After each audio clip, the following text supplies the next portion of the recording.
Hello guys, for today's video ay ating tatalakayin kung gaano ba kahalaga yung pagharap sa mga takot natin, tayong mga nagsasuffer ng mga anxiety disorder, kung gaano ba kahalaga yung hinaharap natin yung mga takot natin. So, kagagaling ko lang sa trabaho guys, panggabi ako. So, samahan nyo ako habang papauwi ng bahay, nagbibisikleta, magkwentuhan tayo about sa anxiety disorder. Samahan nyo ako guys, let's go. Good morning guys, good morning classmate, good morning sa inyong lahat. So tayo kasing dumaranas o nagdaranas ng anxiety disorder, nervyos, panic disorder, GERD. Tayo kasing mga nakakaranas nito ay napaka-sensitive, no? Nandyan yung mabilis tayong matakot. Ang dami nating kinakatakutan. Halos lahat eh. Katulad ko, base sa aking experience, ang dami kong kinatakutan. Hindi ko rin nagagawa to dati. Yung magbisikleta. Maski nga magpa-araw sa labas eh, takot na ako eh. Inaatake na kagad ako, nanginginig na.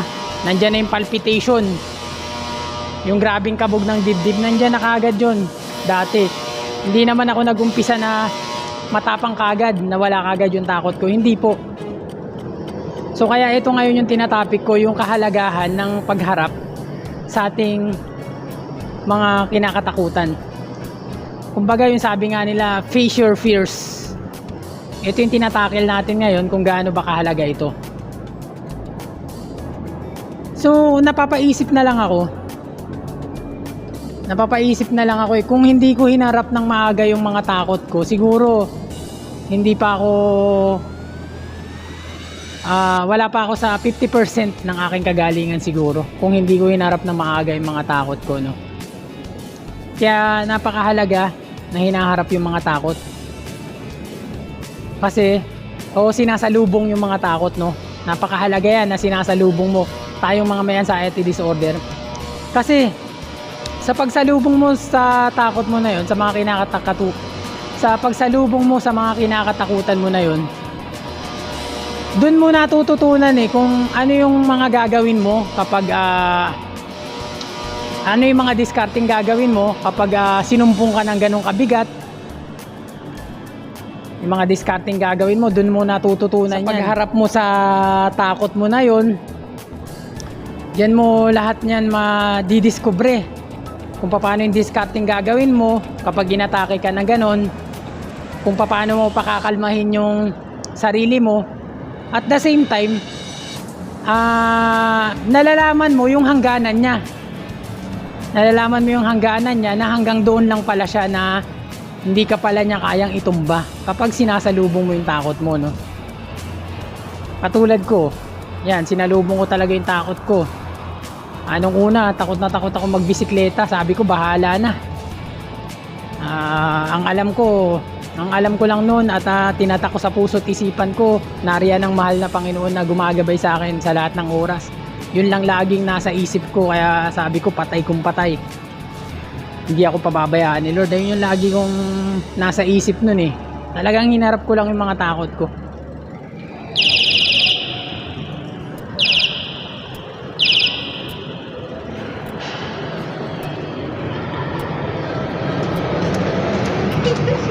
Sa ngayon eh, papalabas ako ng establishment na aking pinapasukan. Yan.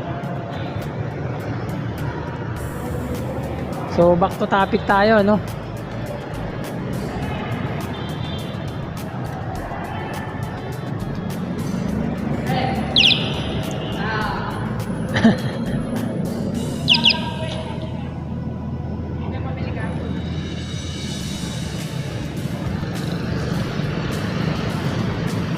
Nung una, takot na takot ako niyang magbisikleta, maski sumakay ng tricycle, halos lahat ng vehicle eh, kasi inatake ako sa motor. Pagsakay ko sa motor, inatake ako sa bus, sa bus, no, inatake ako sa loob ng bus habang bumabiyahe papuntang probinsya. Yan, kaya ang dami kong kinatakutan. Natakot akong sumakay sa tricycle. Grabe, nang ano ko nun, parang traumatic na hindi ko malaman. Talagang sa umpisa matatakot ka talaga. Mga isang buwan pa lang yung anxiety disorder mo, ganyan pa lang katagal. Talagang matatakot ka, talagang dadaan ka sa proseso na ganyan, na pagkatakot, no.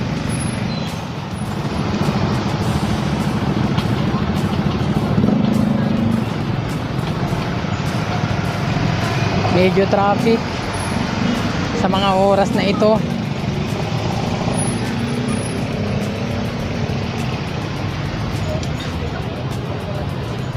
Maski bisikleta hindi makasingit. Hinarap ko yun, no. Sa umpisa talaga natakot ako. Hindi ko malaman kung ano yung nangyayari sa akin nun. Hindi ko mawari.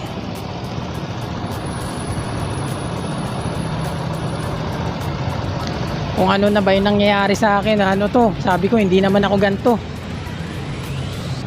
Ang dami kong kinakatakutan. Sabi ko, ultimo magpa-araw sa labas ng bahay, talagang inaatake na ako, nanginginig na yung katawan ko, nandiyan na yung palpitation, tapos hilong-hilo na ako. Ganyan yan talaga sa umpisa yung anxiety disorder. Hindi mo malaman kung ano yung nangyayari sa'yo. Ang dami mong pangit na nararamdaman sa katawan. Pero kapag nagpa-check up ka, puros negative result. Puros normal yung resulta ng yung medical. Ganyan po talaga yan. Talagang tatakutin kayo sa umpisa. Kaya napakahalaga talaga na malaman mo kung ano yung nangyayari sa'yo. Siyempre unang-una talaga kailangan mo magpa-check up talaga. Yan para mapatunayan mo sa sarili mo, maikalma mo yung sarili mo, mapanatag mo yung sarili mo na nalaman mo na anxiety disorder ang iyong nararanasan. Unlike, meron kasi tayong tawag nito, sa buhay kasi natin kailangan po talaga natin ng tawag nito, pagpapacheck up talaga. Katulad nito, tayo mga nagsasuffer ng anxiety disorder, kailangan talaga natin magpa-check up. Kasi ako, napapaisip ako, kung di ako nagpa-check up dati, siguro ang dami ko pa rin katanungan sa isip ko, tapos ang dami ko pa rin kinatakutan sa ngayon. Kasi hindi ko alam yung nangyayari sa akin Hindi ko alam yung nangyayari sa akin. Napaisip ako na kung di ko pala nalaman na anxiety disorder ito, siguro hanggang ngayon tinatakot pa rin ako. Tinatakot pa rin ako nito. Kaya napakahalaga talaga na malaman mo muna kung ano yung nararanasan mo. Malalaman natin yan syempre sa pamamagitan ng pagpapa-check up. Magpumunsulta tayo sa mga espesyalista, syempre psychologist, psychiatrist, ganyan. Alam po nila yung mga mga therapy na gagawin sa'yo. Kaya napakahalaga na dapat malaman mo muna kung ano yung nararanasan mo.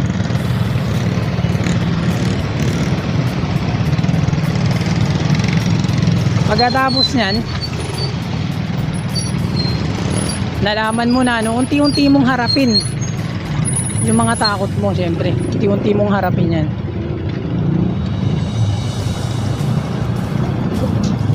Maraming traffic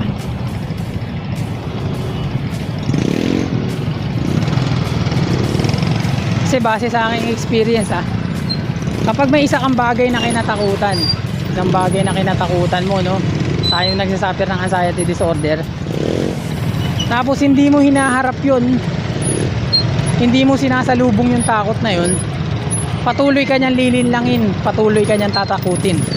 Hindi mo matuturuan yung sarili mo kung paano yung mga diskarte mo, hindi mo siya ma-overcome. Parati siyang naka-standby sa utak mo yung takot na yun. Parang yan, tawag nito, pader na napakahirap mong binabangga kapag hindi mo hinarap yung takot mo na yun. Ganun po yan. Patuloy ka niyang tatakutin, habang buhay ka niyang tatakutin kapag di mo hinarap. Ako, base sa aking experience, hinarap ko siya, no. Takot na takot ako. Takot na takot ako nung una talaga. Hindi ko na alam yung nangyayari sa akin na sabi ko, bahala na. Hindi, tawag dito, hindi ako papabayaan ni Lord, sabi ko. Nariyan lang siya palagi, bahala na, sabi ko. Sa awa ng Diyos, sa tulong ng Diyos, sa tulong ng mahal na Panginoon sa langit, wala naman nangyaring masama sa akin. Talagang kailangan mong patunayan yan. Yung pagdarasal mo araw-araw kasi, yung pagdarasal mo araw-araw, kailangan mong tapatan ng yung faith. Yung pagdarasal mo araw-araw, kailangan mong tapatan ng pananampalataya mo. Yung itinutukoy ko ditong pananampalataya mo, halimbawa, pumasok ka sa trabaho mo, sinumpong ka ngayon sa kalagitnaan ng daan. Instead na umuwi ka, yung hilong-hilo ka na hindi mo na kaya, instead na umuwi ka, ipakita mo kay Lord na kaya mo yun. Ayun yung faith na tinutukoy ko dito. Yung pagdarasal mo, sasabayan mo ng tapang sa iyong sarili, lakas ng loob, pagpapakita ng faith yun, at tiwala kay Lord yun. Lord, di mo ako pababayaan kahit anong hilo ito. Nariyan lang po kayo, hindi nyo po ako pababayaan. Yan yung faith na tinutukoy ko, no? Pero kung nagpakita ka ng kaduwagan, nagdarasal ka nga, no? Nagdarasal ka nga. Ito yung paulit-ulit kong tinatapik sa inyo, eh. Nagdarasal ka nga. Araw-araw ka nagdarasal, gabi-gabi ka nagdarasal. Pero nagpapakita ka naman ng takot sa puso't isipan mo. Yung konting sintomas lang na magparamdam sa'yo, takot ka na, nagpapalpitate ka na. Ayan yung tinutukoy ko na kailangan hindi ka nagpapadaig sa anumang takot, kasi sa takot lahat ng pinagmumulan yan. Yung palpitation mo, takot yan, takot. Diyan nagmumula lahat yan. Yung hilo, nagpadaig ka na, nagpadaig ka na sa hilo mo. Ayan na yun, kaya nagmalabas na, nagpadaig ka na sa takot, nawalan ka na ng tiwala kay Lord, nawalan ka na ng trust kay Lord, kaya lumabas na lahat ng sintomas, lumalabas na lahat ng mga pangit na pakiramdam. Ayan po yan.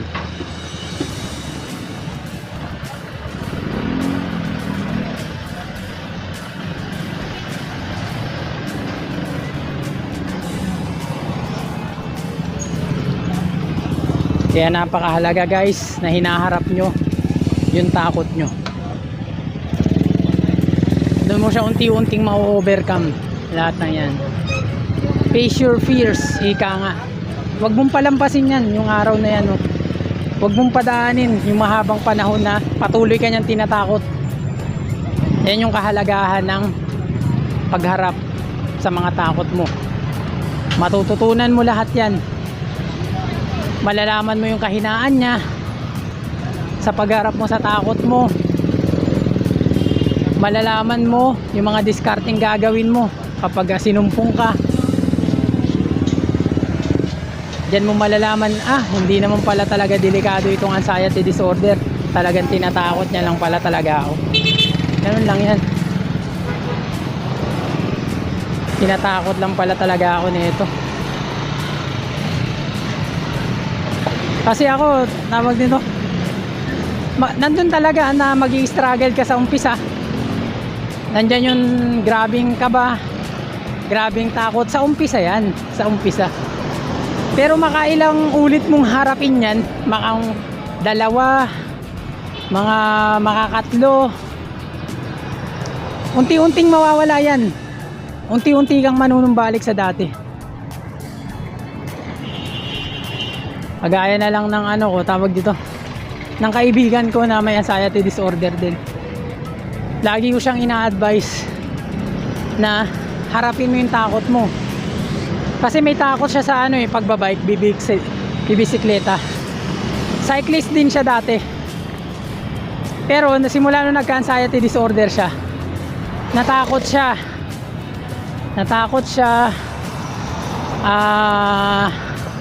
Pinilit niya naman muling makapagbisikleta. Pinilit niya muli. Kaso anong nangyari? Habang nagbibisikleta siya, sobrang init daw. Inatake siya. Papunta yata siyang palengke nun. So anong nangyari? Natakot na naman siya. Hindi niya na pinagpatuloy yung pagbibisikleta niya. Kumbaga habang buhay niya nang kinatakutan yung pagbabike. Sabi ko, magbike tayo. Harapin mo yan, sabi ko. Kailangan mo talagang harapin yan, salubungin mo yan habang maaga. Hindi ko sinasabing madaliin nyo yung recovery. Ang gawin nyo, talagang palakasin nyo muna yung loob nyo, no? Kung nararamdaman mo na medyo malakas na yung loob mo, lumakas na ng konti, dun mo na siya unti-unting harapin. Face your peace. Dun mo na unti-unting harapin yung mga kinakatakutan mo. Kapag medyo lumakas na yung loob mo, huwag mo munang sasalubungin yung takot mo hanggat nararamdaman mo na takot ka pa o malakas pa yung anxiety disorder mo. Pero sa pag-overcome sa anxiety disorder, kailangan natin yan talaga. Face your fears. Unang-una, syempre kailangan mong malaman kung ano nangyayari sa'yo. Magpa-check up ka para sa ganun malaman mo kung anxiety disorder nga ba ang iyong nararanasan, no? At the same time, kapag nakapagpa-check up ka at nalaman mo na anxiety disorder lang yan, dun unti-unting manunumbalik o dun unti-unting kakalma yung isipan mo. Kagaya ko, nung una hindi ko alam na anxiety disorder lang. Ang dami kong katanungan sa isip ko. Kala ko may malubhang sakit na ako. Nung nalaman ko na anxiety disorder itong nararamdaman ko, na only mental health, that's the way na pumalma ako ng konti. That's the way na napanatag ako ng kaunti. So unang-una yon, kailangan malaman mo, magpa-check up ka. Pangalawa, syempre, palakasin mo yung sarili mo. Lagi kong itinuturo, palakasin mo yung sarili mo. Kumain ka ng masusustansya. Kasi kaya ka nang hihina, hindi ka na kumakain. Kaya ka nang hihina, hindi ka na natutulog. Kaya ka nang hihina, isip ka ng isip. Hindi ka kumakain ng masusustansya. Kaya ka nang hihina kasi kinatakutan mo na yung maraming pagkain. Experience ko yan. Experience ko. Na-overcome ko naman sa pamamagitan ng tamang kaalaman, no? Nagkaroon tayo ng tamang kaalaman sa anxiety disorder. Kaya unti-unti nating naramdaman yung kagalingan, no? Hanggat sa ngayon, sa kasalukuyan, syempre magaling na tayo 100%. Sa katunayan, bumiyaya ko noong nakaraan papuntang Pangasinan, no? Nagbus. Wala naman nangyari masama, as in normal na lahat.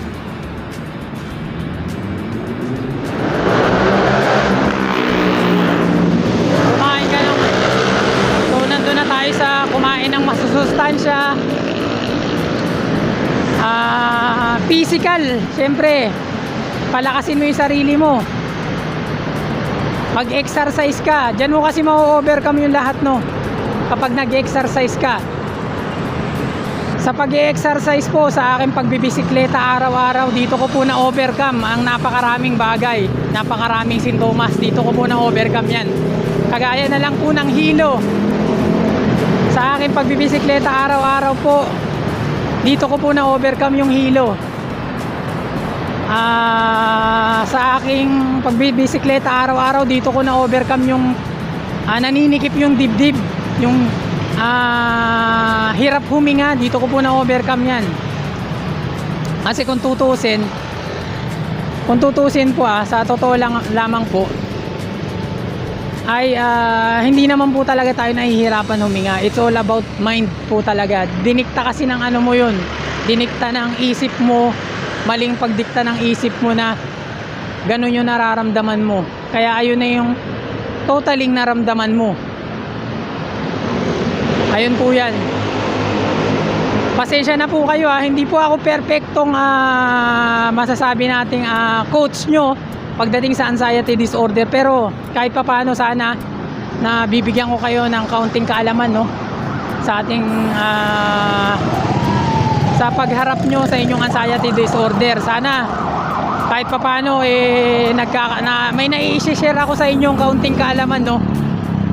So ina-assume ko po na hindi pa ako perfecto na tagapayo nyo pagdating sa ganitong disorder, no. Pero sana may pumapasok kahit papaano, nakakapulot kayo ng aral sa aking mga ibinabahagi. So back to topic po tayo, no. So kailangan mo pa-check up ka nang malaman mo yung kalagayan mo, palakasin mo sarili mo, tamain ka ng masusustansya, prutas, gulay, yan. Ako noon, lagi akong gulay, lagi akong malunggay. Tapos sinabayan ko yan yung pagharap sa mga takot, mga face your fears. Talagang sa umpisa talaga mag-struggle ka, katulad nitong pagbibisikleta. Nandyan yung tawag dito, nandyan yung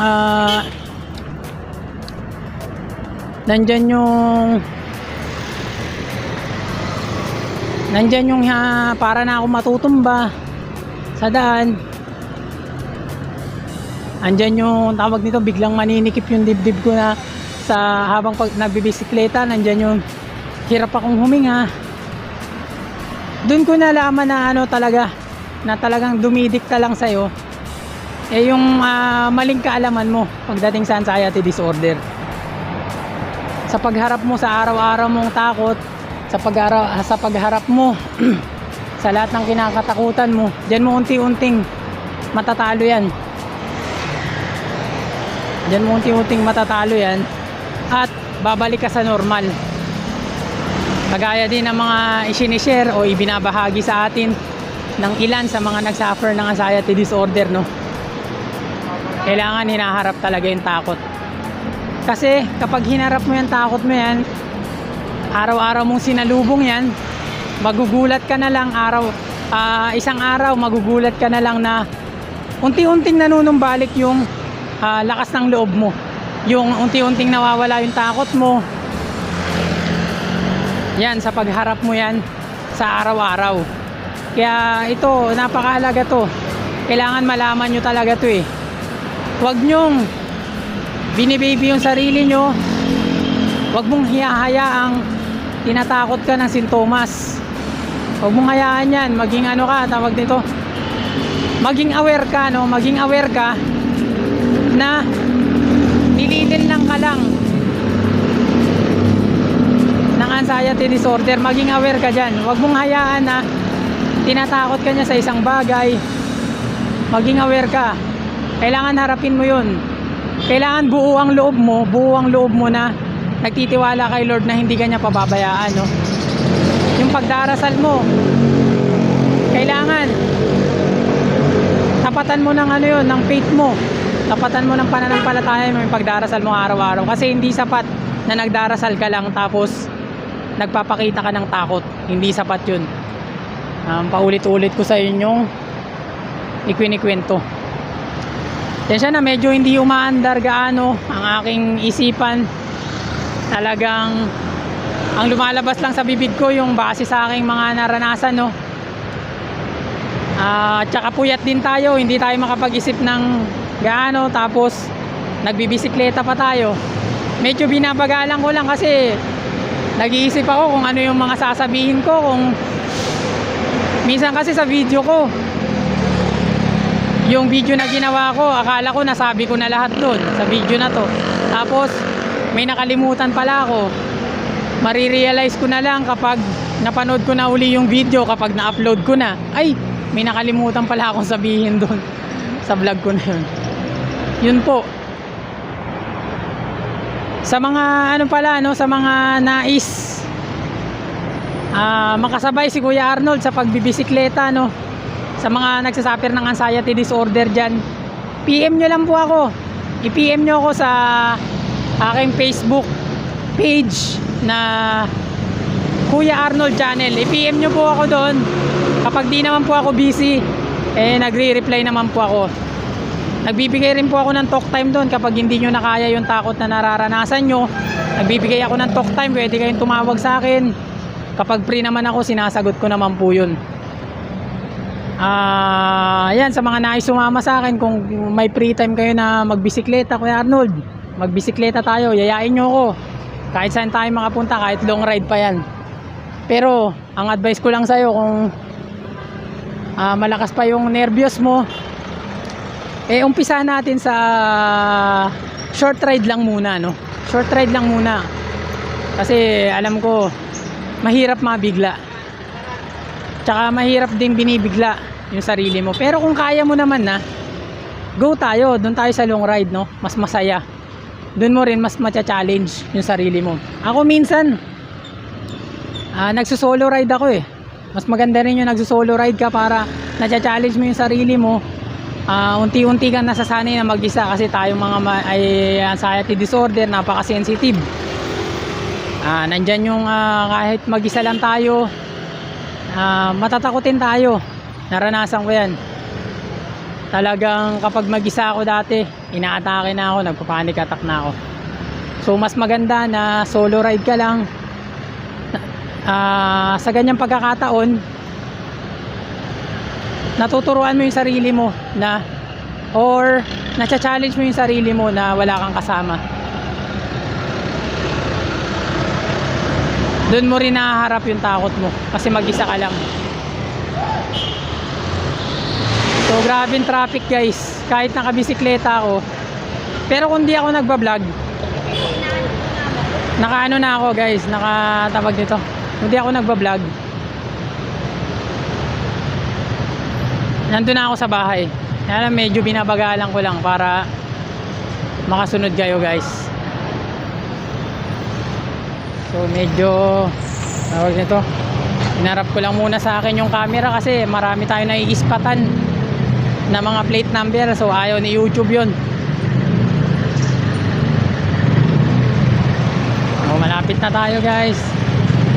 Traffic kasi medyo sa akin ko tinutok yung camera. Grabe, gantong oras na, time check 7:55 AM. Medyo mainit na. Puyat pa tayo galing sa night shift duty. Ano pa bang may dadagdag ko sa inyo? May isa pala akong subscriber sa YouTube, no. Binigyan natin siya ng talk time sa ating Facebook page. Kaso nangyari, may boyfriend siya. Nagselos ngayon itong boyfriend niya, no. Yung subscribers ko na yon, followers ko sa Facebook. Tapos subscribers ko siya sa YouTube. Ang nangyari, sa pagbibigay talk time ko sa kanya, isang beses ko siyang tinawagan, binigyang advice ko siya dahil nakakaranas din siya ng anxiety disorder. Minasama yon ng kanyang boyfriend. 3 years sila. So nagselos. Ang ginawa ng boyfriend niya, nakipag-break yata, nakipag-break doon. Tapos syempre na-stress ngayon itong natin, subscribers natin, na-stress na kung saan nagtatanong lang siya. Syempre alam mo naman yung tayong mga nagsasuffer ng anxiety disorder, bawal tayo ma-stress.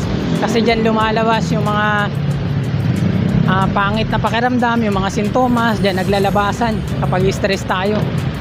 So nag-aalala na ako ngayon doon sa ating subscribers na yun. Sana mapanood dito ng kanyang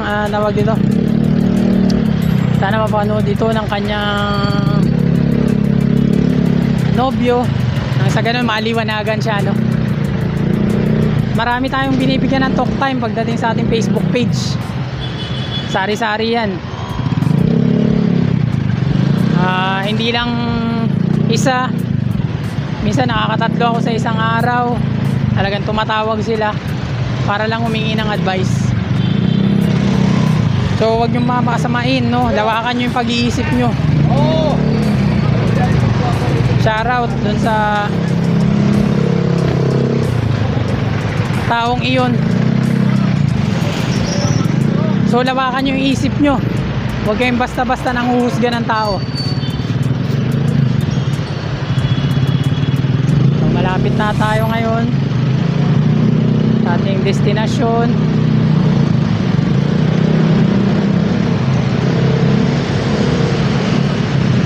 Yung malapit-lapit na.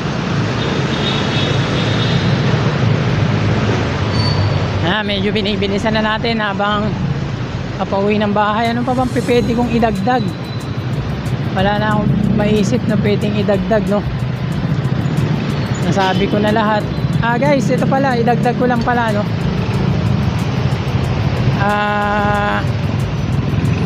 Idagdag ko lang ito. Kapag medyo naihilo kayo, no? Ang ginawa ko lang kasi nun, kasi 10 months kong dala-dala yung hilo ko. Ginawa ko nun yung 5 tangkay ng malunggay, 5 tangkay ng malunggay, no? Nagpapakulo ako. Ang amount niya 2 basong tubig. Pinapakuluan ko yun. Iniimay ko yung malunggay na yun na 5 tangkay sa 2 basong tubig. Pinapakuluan ko yun. Tapos ginagawa ko siyang juice. Iniinom ko yun. Mabisang pangtanggal sa ano yun, mabisa sa GERD, mabisa yun.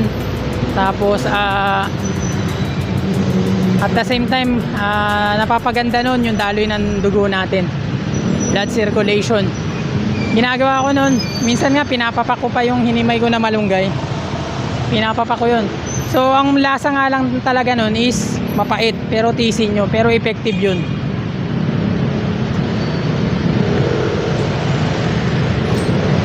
Ang lasa lang, tiisin nyo lang talaga yung lasa. Mapait siya, pero effective. Effective yun.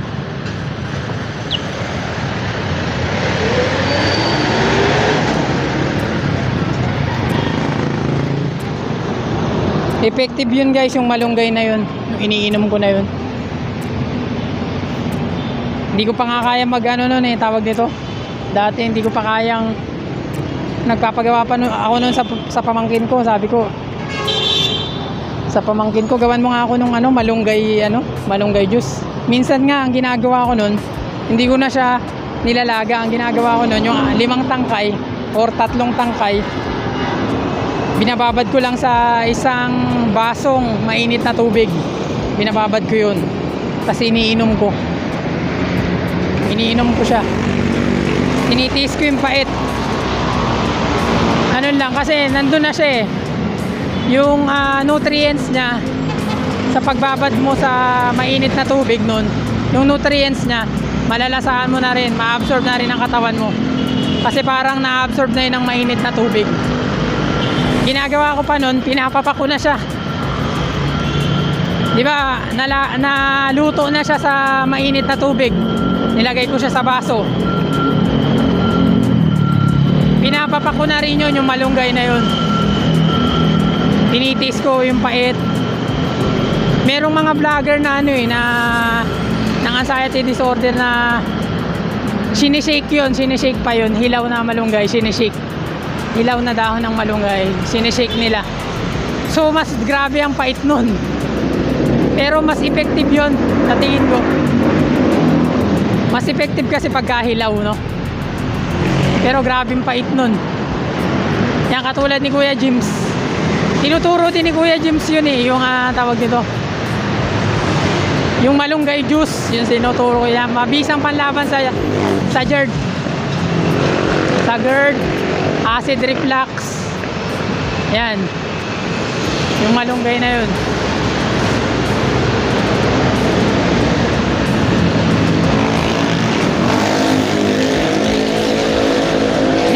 Dito malapit sa amin, wala nang gaanong traffic.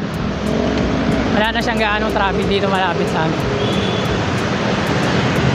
Pero pagdating doon, ano na ito eh, papunta na po itong NAIA Terminal 4. Eto na po yung papuntang domestic. Papuntang domestic na po yan. Ayan, yung nakikita nyo na to. Ayan na po yung Petron na malapit sa Terminal 4, NAIA Terminal 4. Mga gustong mag-rides dyan nakasama si Kuya Arnold. Kahit short ride tayo sa MOA, pwede. PM lang kayo sa sa aking Facebook page, sa Kuya Arnold channel. PM kayo dyan guys. Ayan, Petron na po ito, malapit sa Terminal 4.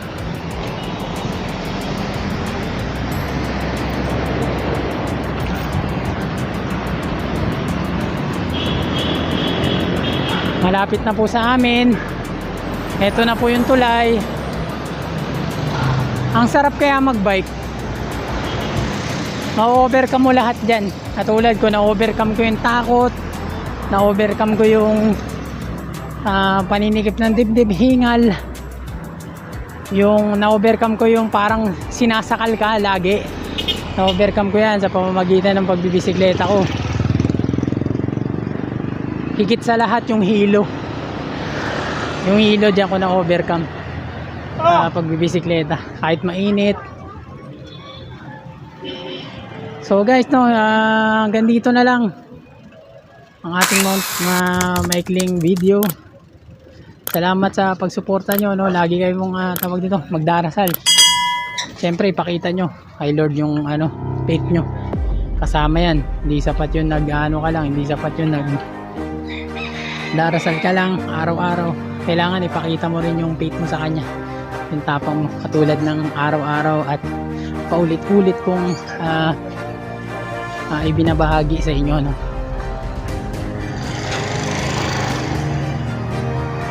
Maraming salamat guys sa pagsuporta nyo sa ating channel, Nihiling ko lang na don't skip ads. Don't skip ads po tayo. Malaking tulong nyo na yon sa ating channel. Sa hindi mo pag-skip sa ating video ads, ay malaking tulong mo na rin yun sa mga nagsasuffer ng anxiety disorder. Nakatulong ka na rin. Kahit di ka lang nag-skip ng ads, nakatulong ka na rin sa kanila.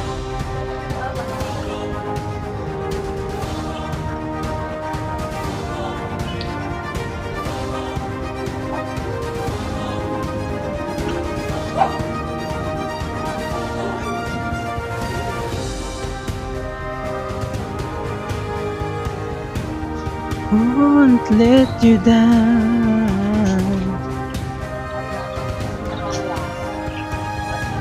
Alright.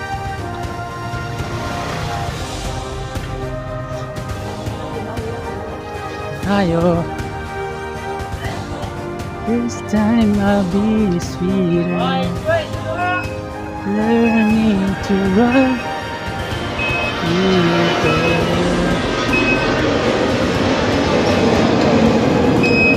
Who's that? Balita ta. Balita.